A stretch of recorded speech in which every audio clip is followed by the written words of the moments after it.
At the top of the world, where the frozen land dissolves into the sea, a white giant walks alone across the ice. The cold here can kill a human being in minutes, but this animal was born for it. This is the polar bear, the undisputed king of the Arctic. It is the largest land carnivore on Earth. A big male can stand over 3 meters tall on his hind legs and weigh more than 700 kilograms. That is heavier than 10 grown men, wrapped in muscle, fur, and fat, and moving with astonishing silence across the frozen world. Yet for all that size, it is no lumbering brute. The polar bear is a superbly built predator, with a long neck and narrow skull for reaching into the ice. Every part of its body has been shaped by evolution for a single purpose: to survive and to hunt at the top of the world. Here, at the roof of the world, the polar bear sits at the very top of the food chain. It has no natural predators. Nothing hunts it. Across millions of square kilometers of ice and freezing water, this magnificent animal rules an entire frozen kingdom, answering to no one but the cold itself.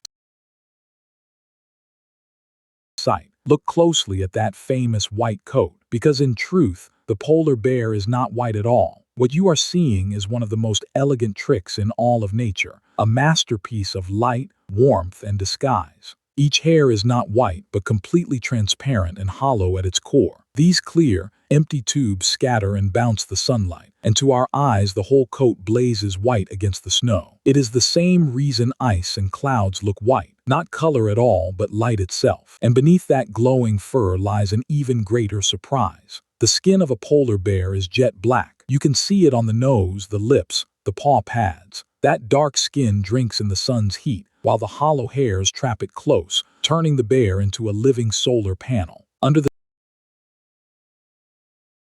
blanket of fat, more than 10 centimeters deep, seals in the warmth. Together, black skin, hollow fur, and dense blubber make the polar bear so well insulated that it overheats far more easily than it ever freezes, even in the Arctic winter. Then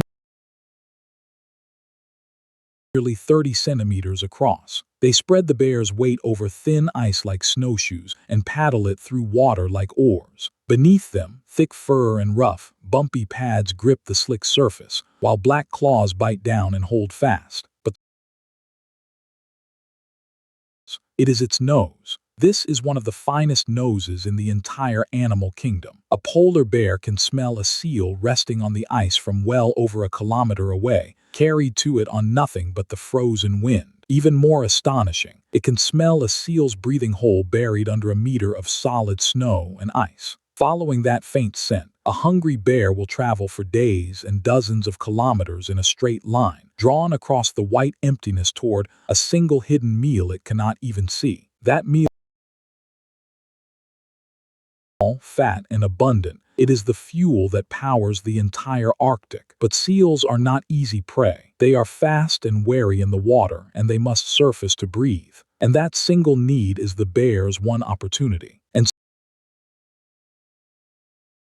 the bear finds a breathing hole in the ice, and then it waits, motionless, silent, its black nose fixed on the opening for hours on end. It may stand frozen over that hole longer than you could bear to stand still at all. Then, at last, a ripple. The seal rises to breathe. In an explosion of speed and power, the bear strikes, driving its head and paws through the ice to seize the prey before it can vanish. Hours of stillness, decided in a single, violent second. Most attempts still end in failure. When it can, the bear hunts another way. Spotting a seal basking on the open ice, it drops low and stalks, creeping forward paw by silent paw, sometimes even pushing itself along on its belly. It closes the gap with impossible patience, then charges the final meters in a sudden, thundering rush. Notice the polar bear does almost all of its hunting from the frozen surface of the sea. That ice is not a barrier. It is the bear's floor, its platform, its lifeline. Without solid sea ice beneath its paws, the great hunter cannot eat. But its scientific name, Ursus maritimus, means sea bear, and it earns that name. This is a powerful, tireless swimmer, as at home in the freezing black water as it is on the frozen white surface above it. In the water, those huge front paws become paddles, pulling the bear forward with slow, steady strokes, while the back legs trail behind to steer. It can swim at a comfortable pace for hours, its head held high above the surface, crossing wide channels of open sea between one ice floe and the next. Some of these swims are almost beyond belief. Scientists have tracked bears swimming for days without rest, crossing hundreds of kilometers of open ocean. One female was recorded swimming for 9 straight days. Feats like these are astonishing, but increasingly they are not a choice. They are a desperate act of survival. For the female polar bear, survival means one thing above all: the next generation. In the deep of autumn, a pregnant female climbs inland and digs a den into a bank of snow. Sealed inside this small, dark chamber, sheltered from the killing wind, she settles in to wait out the long polar night. There, to twins, and the cubs are astonishingly small, blind, toothless, and nearly hairless. Each one weighs barely half a kilogram, no bigger than a guinea pig. These tiny, helpless creatures are utterly dependent on their mother for every ounce of warmth and life. Through the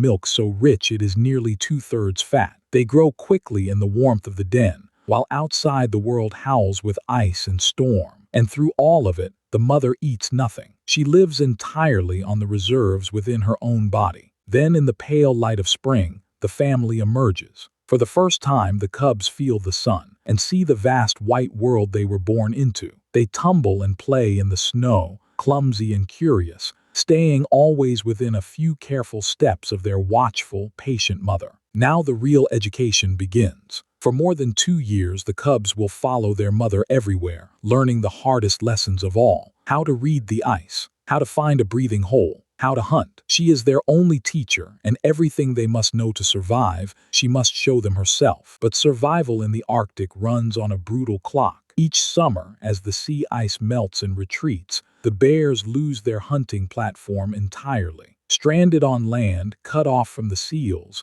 they enter a long fast. For months, many polar bears will eat little or nothing at all. To endure it, they live off the fat they stored through the winter and spring, burning their own bodies slowly to stay alive. It is a race against time. They must build enough reserves during the season of ice to survive the season without it. For thousands of years, that balance has held, but